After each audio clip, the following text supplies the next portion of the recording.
বন্যার পানি শুধু বাড়িঘর ডোবায় না, ডোবায় স্বপ্ন। কক্সবাজারের চকরিয়ায় টানা ভারী বর্ষণে 11টি ইউনিয়নের প্রায় 5 থেকে 6 লাখ মানুষ এখন পানিবন্দী। কারো ঘরে খাবার নেই, কারো কাছে নেই বিশুদ্ধ পানি। নিজের ঘর থাকলেও সেখানে থাকার উপায় নেই। 6 দিনের জলাবদ্ধতায় জীবন যেন থমকে গেছে। সকালে ঘুম ভাঙে না পাখির ডাকে, ভাঙে পানির শব্দে। যে ওঠান শিশুদের দৌড়ঝাঁপ ছিল, সেখানে এখন ছোট ছোট ঢেউ।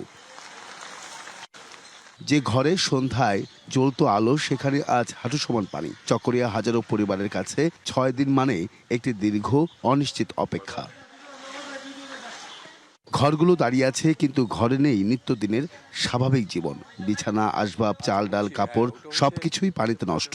অনেকেই বাধ্য হয়ে আশ্রয় নিয়েছেন স্বজনদের বাড়িতে, আর যারা যেতে পারেননি তারা পানির মাঝেই কাটাচ্ছেন প্রতিটি দিন, প্রতিটি রাত। তাদের একটাই প্রশ্ন, আর কতদিন? খুব অসহায় আছি। তারপর আমাদের যে বিশুদ্ধ পানিগুলো আছে, আমাদের যে কলগুলো আসলে কলগুলো এগুলো ডুবে গেছে। ওগুলো ডুবার পরও 3 ফুট উপরে পানি। আশ্রয় কেন্দ্র নাই আমাদের এখানে, কিছু নেই। পানি আগাগোড়া ডুবে গেছে, মাল মাত্রা হতে এসে অনেক জিনিস ক্ষতি হয়েছে। পানিতে ডুবে গেছে নলকূপ, তাই বিশুদ্ধ পানির জন্য তাকিয়ে থাকতে হয় আকাশের দিকে। বৃষ্টির পানি এখন পান করার পানি, রান্নার পানি, বেঁচে থাকার পানি। প্রতিটি ফোঁটা যেন জীবনের সমান মূল্যবান। এখন আমরা এমন অসহায় আছি, আমাদের পাশে কেউ দাঁড়ায়নি।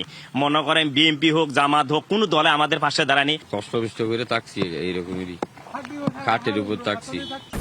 আমাদের উঠে দাঁড়াতে হবে। স্পিড, সকল অন্যায়ের বিরুদ্ধে রুখে দাঁড়ানোর এনার্জি পার্টনার। সবচেয়ে কঠিন সময় পার করছে শিশুরা। ঘরে খাবার নেই, শিশু খাদ্য নেই, ওষুধ নেই। ক্ষুধার কান্না আর অসহায় বাবা মায়ের নীরব চোখ, এই জনপদের সবচেয়ে বড় আর্তনাদ। চকরিয়া ইউনিয়নের ছিকলঘাট এলাকার চোখ যতদূর যায় শুধু পানি আর পানি। মসজিদের বারান্দায়, স্কুলের শ্রেণীকক্ষ, বাজারের দোকান সবকিছুই পানির নিচে। এখানে এখন মানুষের প্রতিদিনের যুদ্ধ কোনো শত্রুর বিরুদ্ধে নয়, পানির বিরুদ্ধে। বন্যার পানি একদিন নেমে যাবে, কিন্তু এই 6 দিনের অসহায়ত্ব আর বেঁচে থাকার সংগ্রামের গল্প চকরিয়া মানুষের মনে অনেকদিন পর্যন্ত রয়ে যাবে। Ariful Islam, DBC news, Chakaria, Cox's Bazar.